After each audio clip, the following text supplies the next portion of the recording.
So before social media, before influencers, before algorithms, Black America still needed to see itself. And that didn't happen by accident. I am Black Success. Welcome back to the I Am Black Success podcast. I'm Steve Nehart, founder and host of the show, and I'm excited to keep celebrating our 10th year anniversary all month long. Today is day 3 of 28 in our Black History Month series focused on Black trailblazers in business. This isn't a history lesson. I believe it's a business lesson that happens to be about history. So let's talk about our next featured trailblazer in the series, John H. Johnson. John Harold Johnson was born in 1918 in Arkansas City, Arkansas. Deep South, segregation heavy, options were limited. His father died when John was just 8 years old. And that one detail changes how you hear the rest of the story. His mom, Gertrude Johnson, decided they weren't staying stuck. So she moved them to Chicago during the Great Migration, looking for work and new possibilities. Now, as a kid, John loved to read newspapers, magazines, anything he could get his hands on. But almost none of it reflected him. And that sticks with you. In high school, he starts writing speeches. And one of them is so good, it gets the attention of a Black businessman who offers him a job. That's how John ends up working for Supreme Liberty Life Insurance. And that job didn't just pay the bills. It put him in rooms. It exposed him to how Black professionals talked, dressed, marketed, and moved. Now here's a story that highlights Mr. Johnson's journey. While he's at Supreme Life, he notices something. The company are constantly sending letters and updates to policyholders. All these communications and mailings got him thinking, what if there was a publication that celebrated Black achievement? Not our struggles, but our successes.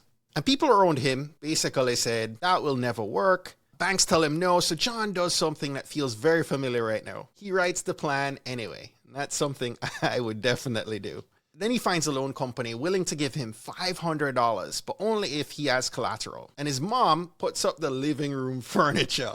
Not her savings, not a spare car, the couch. John takes that $500 and buys postage.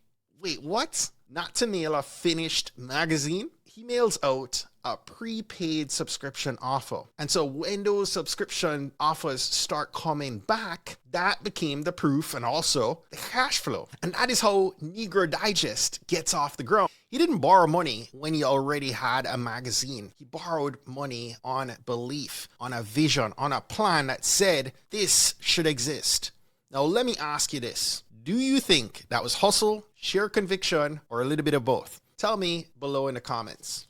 So the subscriptions start coming in and Johnson Publishing Company is officially alive. And that first magazine, Negro Digest, is not Ebony yet. It's closer to a Reader's Digest. It has curated stories, essays, and commentary. Proof that Black readers will pay for Black stories told with dignity. But once he sees the demand, Johnson realizes something. A digest can validate you. A glossy magazine can visualize you. So he builds a second product, not as a replacement, but more as an expansion.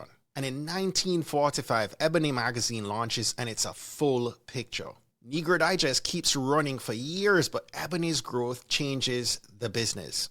Eventually, Negro Digest stops in the early 50s, then returns in the 60s, and later it evolves into Black World. So, one product proves the market, the next one scales the mission. When mainstream advertisers were hesitant to place ads in Black publications, he didn't go begging them. He built proof.